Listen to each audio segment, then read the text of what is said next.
Welcome to Too Many Minis. My name's Ossie, and here's a little video of how I'm painting my Heresy Salamanders.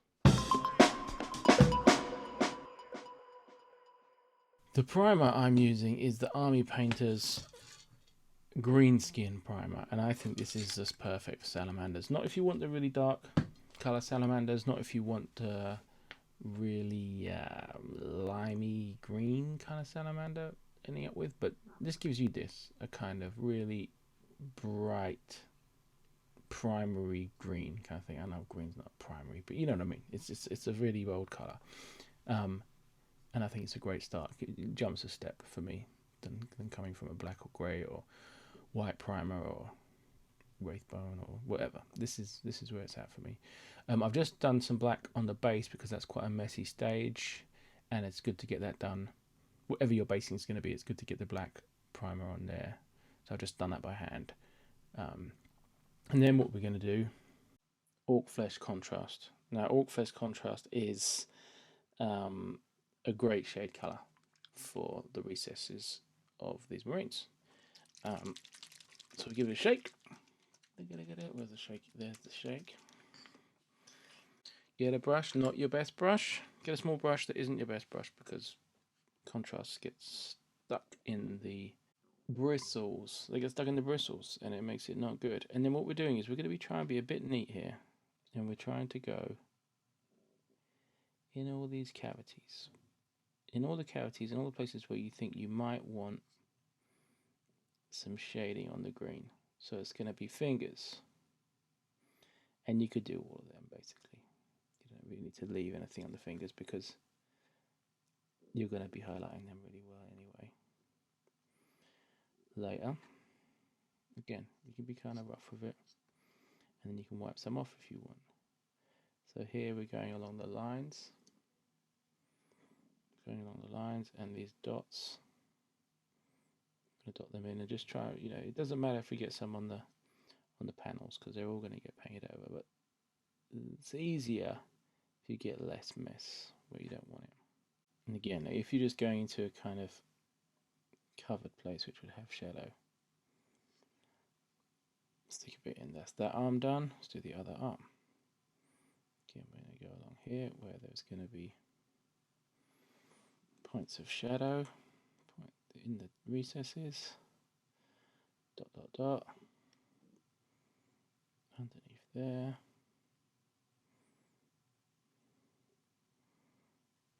All underneath here.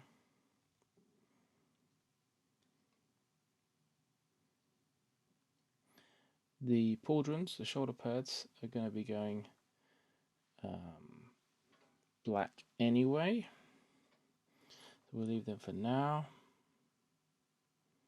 Let's get in here, do this bit.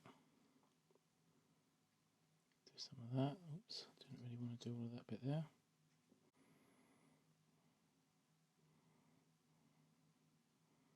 So it's a very rough shade basically, focusing on the recesses, but we can use shade elsewhere, like for instance here that we're going to put it in below that, around this bit, all of that can be shaded in, all in the neck, whatever you call this head cavity bit. As with all painting, as you go on, you're going to see bits that you missed. So just make sure you're giving the model a good look over. And yeah, I'd whack a bit into these more awkward spots because they're not going to be getting a lot of light. Behind the holster for the bolt pistol. Any slip ups here are totally fine. Like I said, it's just an example of like if you can be a bit neater, then you save yourself some more tidy up work later. And all these bits that are completely in shadow.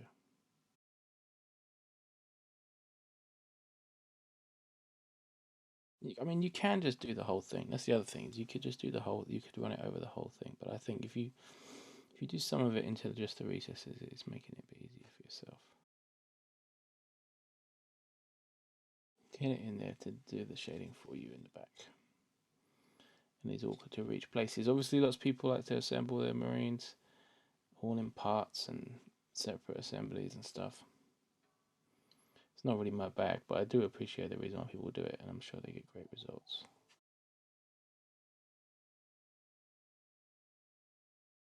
Neat.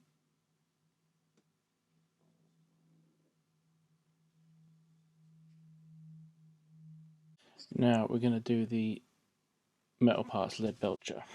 Then don't use your best brushes. Thinning metallic paints is a bit of a pain, but never does exactly what you want, but whatever. We are going to hit all of this.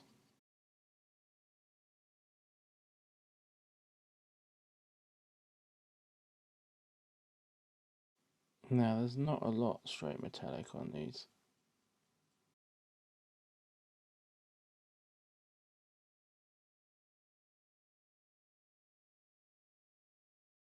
I think that's all the metal part. I mean, there are smaller metal parts that we're going to do, but I'm going to hit them with some silvery chainmail stuff later.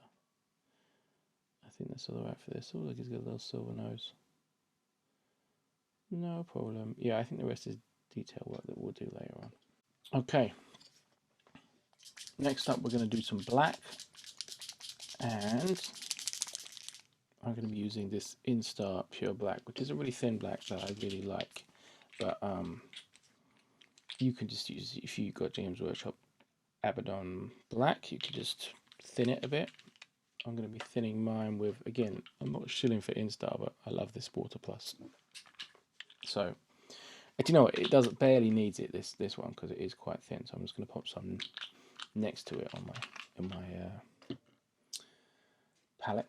So I've got it if I need it. I get a bigger brush for this, but you can use a nice brush, but just a bit bigger than what you'd use a lot of the time. I don't know what size you use normally, so why am I saying that? And then we're going to do these bits here. Now, we might come back to these later, but to be honest, if you do them neatly now, with the green primer, they kind of does the job.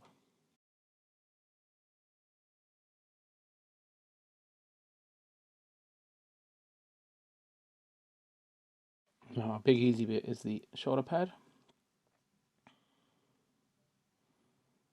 You're probably going to want a couple of coats if you've thinned your black, and generally that's for the best anyway, to not obscure detail.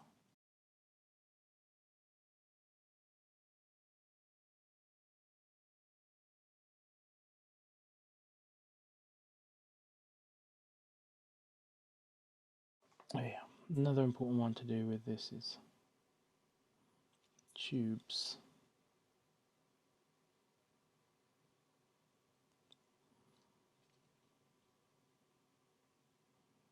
And I tend to leave the bits at the end, the kind of connectors.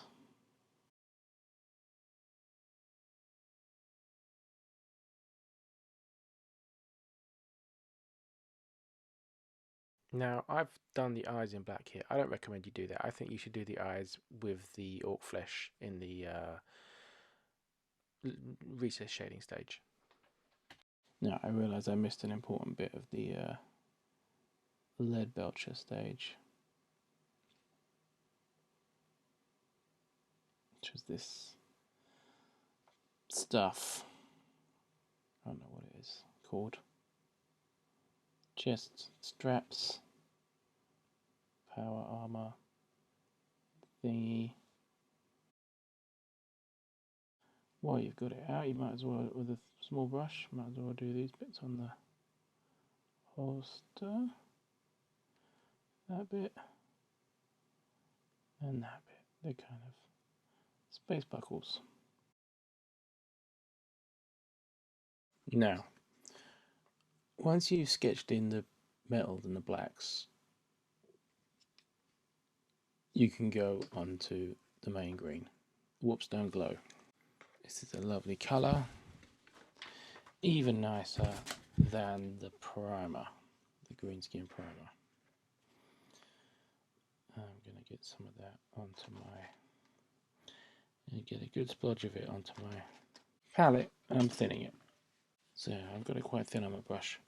And then what we're going to be doing is we're going to be just doing everything. See, it's quite a thin coat everywhere, but leaving some of the darker. The primer is slightly darker. But if we see any spots where we want to leave something, we'll leave it. So what we're going to do, say for instance around here, we're going to leave a gap around that. And if you've done this thin enough, it should end up pretty smooth. Maybe I want mine thinner. I think I do want it thinner. Now, when you come to do a bit like this, it's very much leave the back. Oh dear, got in the gap there.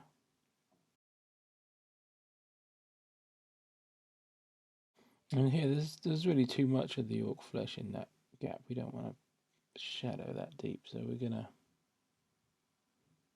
correct some of that now. But also, if it's thin enough, blend, transition, whatever you want to call it.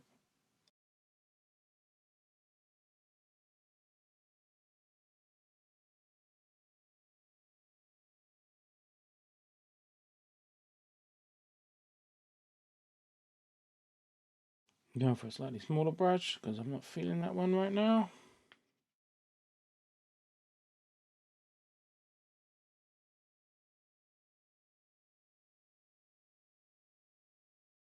Right, so we've got one coat down of green. And the thing to do now is to just, what I'm doing is, I've got two colours, Scarsnick green and Moot green. Now, a lot of people just use Moot green as their highlight colour for salamanders. I personally think it's too lime, it doesn't give the effect that I want. Too neon, right?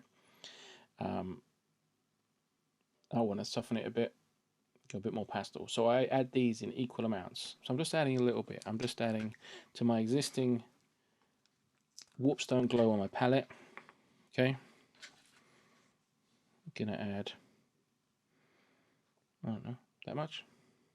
So I'm going to take the same amount. At this point, add a bit more of my thinner. Just one drop.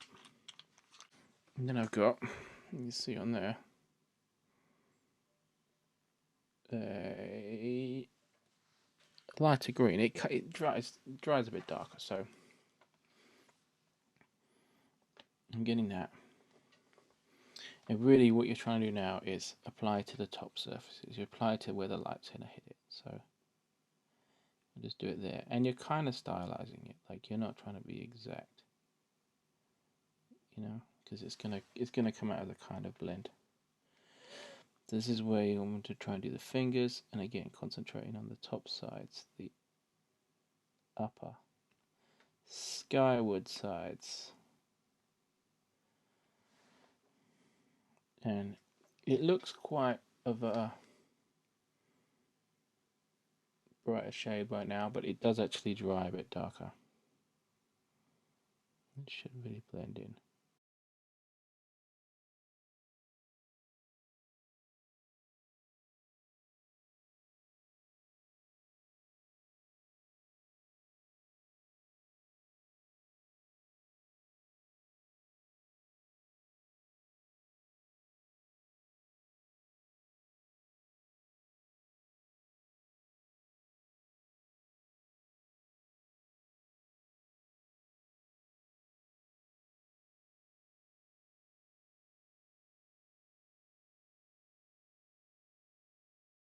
Now at this point I painted a bunch of stuff without it being recording or whatever. It didn't work. So I've been talking to myself. I think I've done quite a bit. I mean, I've done Screaming Bell on the muzzle, on all the parts I want to be gold. There in the chest region, whatever it's called, the belt buckle, and the pauldron knobbles. Then I've washed them with Agrax Earthshade, and then I've applied some more wash, some Nuln Oil, to the barrel end, the mouth of the flamer, coming back from there about halfway to be some sort of muzzle burn on that. I washed the metal, the steel parts with Nuln Oil, and then I've highlighted them just on the top levels with some chain mail, the old GW one, but I also used Vallejo silver, game color silver, whatever silver you like. Tops of this have had a bit of that. Little dry brush on the little ducts on the side of the backpack, and done the same thing on there. I've done some Rhinox hide and then Scrag Brown highlights, kind of edge highlights, to be the worn areas on the leather, on the holster, and the belt. And yeah, it didn't work. So I just talked to myself for a while. Now I'm going to do the lenses in the eyes. So for these salamanders, it's going to be corn red, and we're just trying not to fill in the whole eye. We're trying to just leave some space, some of that black.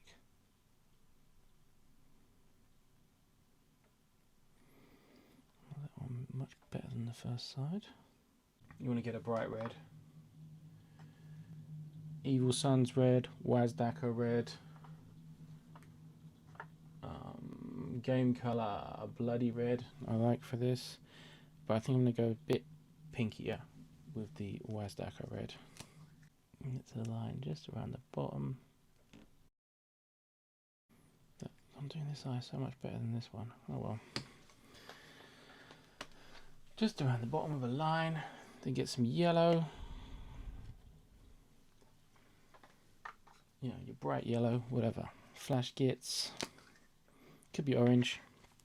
I think I'm going to go yellow, but not much of it. Maybe you can mix it in with your red if you want.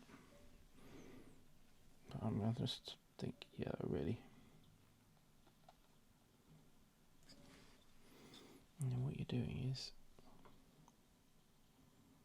just doing a tiny bit, following the same line, coming out only a tiny bit in the middle.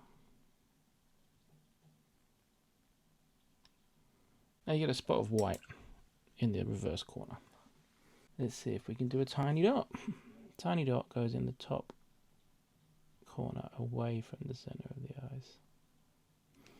That wasn't very good. Let's try this side, see if we can do a bit more.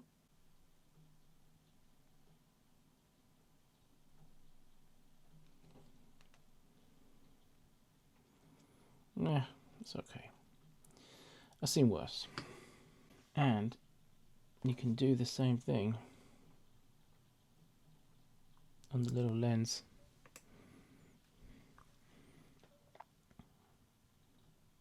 On the back of the head. But skip a step, just do it red and then do a tiny dot of white. To finish off the flamer muzzle burn, I'm just going to bring out the Black Templar contrast paint. So it's that bit stronger than the Nuln Oil. And just run it around the rim. If it's too clean, you can just dab a bit off with your finger, but you really just want it kind of like it's smoked out. So I'm not really one for highlighting black. Doesn't work for me, but not proper highlighting like we're doing with the other things.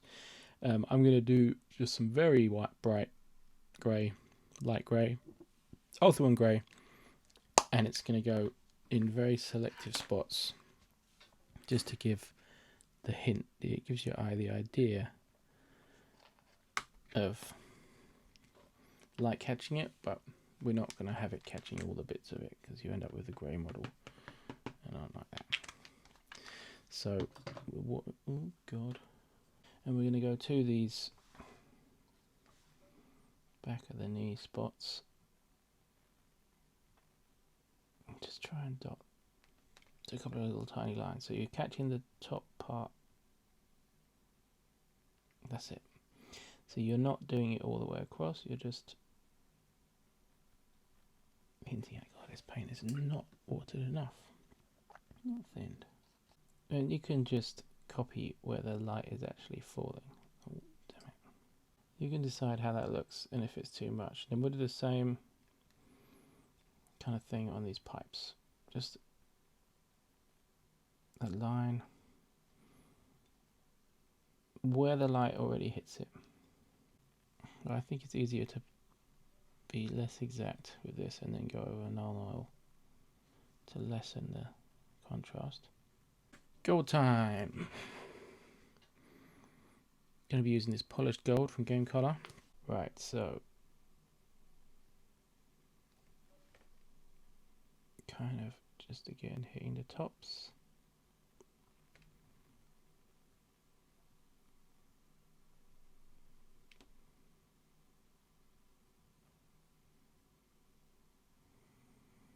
Slightly almost stippling with it. And then just hitting the tops with the pauldron knobbles. Get a big blob on your brush and then just leave a blob on the top of here. Then hit the earmuff things just at the top and the top of the buckle thing in the middle. Less is more with gold. Has more of an effect. We're going to finish off the leather with some shabty bone. Now the shabty bone bit for this is very basic. You're doing tiny little bits down the edges within the scrag that you did earlier. Just hitting points where the leather would have worn.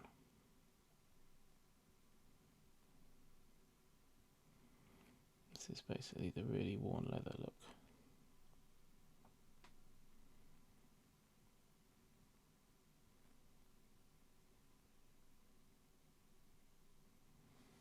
We'll go to the belt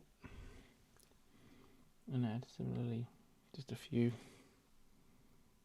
tiny marks on the belt. Right, next up we're going to do some weathering, and I'm not going to do a ton of weathering. I like things quite clean, but I'm going to do some quite clean scratches. I think I'm going to use drier bark. Some people use Rhinox hide. Go for it. I'm going to use drier bark. Water it down quite a bit because we want thin lines. So we're watering that down. So then we're going to be choosing places where you want to do a bit of chipping and weathering.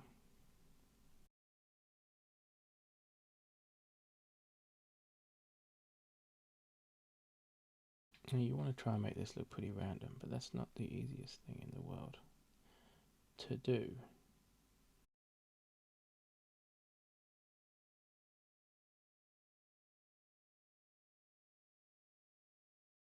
You've put in those marks. Oh, we should do some on the backpack. Hold on.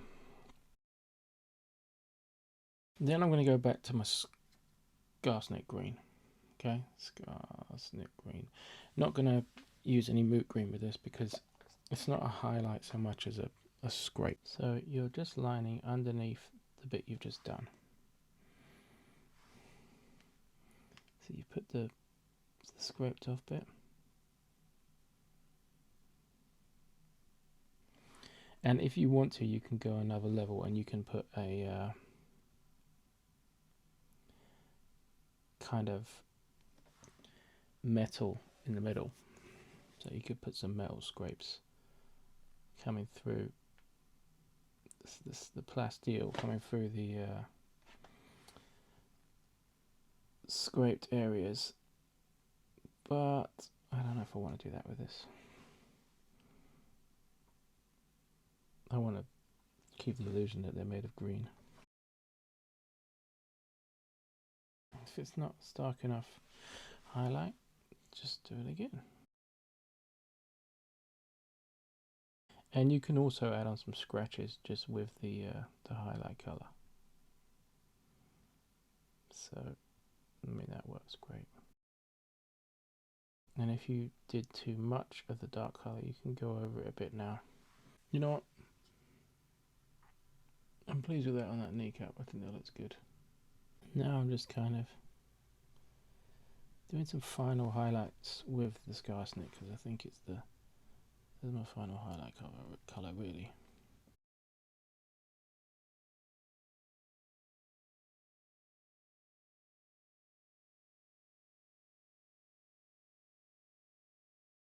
Right. I think that's done, and I think at this stage you can add your transfers on, and or draw a picture on. I'm gonna draw a flamey shoulder pad. That's how it's gonna go down. I'll put some highlights on the base, but it's a pretty simple base, and I think that's about it. Yeah, I'm going to draw the flames on the shoulder pad, and I'll show you what the finished model looks like. I'm pleased with this. I think this is something I can do across the whole army, and batch painting is not going to take too long. I'm going to be doing these shoulder pads, pauldron flaming on these flamer guys. I'll do some different things on different units, but in general it's good. It's come out slightly more lime than I'd have liked, and doesn't quite fit with the 40k salamanders I've already done. I mean, it does fit. It's just a bit limer, and I think if I do the rest with slightly less of the moot green mixing in, lean more towards the Skarsnik for the highlights, it's gonna work out great. And it's even now that one isn't gonna stand out from other ones I've done. But yeah, I think slightly less moot green for me. But you just pick whatever you like. And thanks for watching. Please send links to your Salamanders stuff that you're doing. I'm trying to follow everyone doing Salamanders on Instagram. It's great fun. Thanks for watching. Nice one. Bye.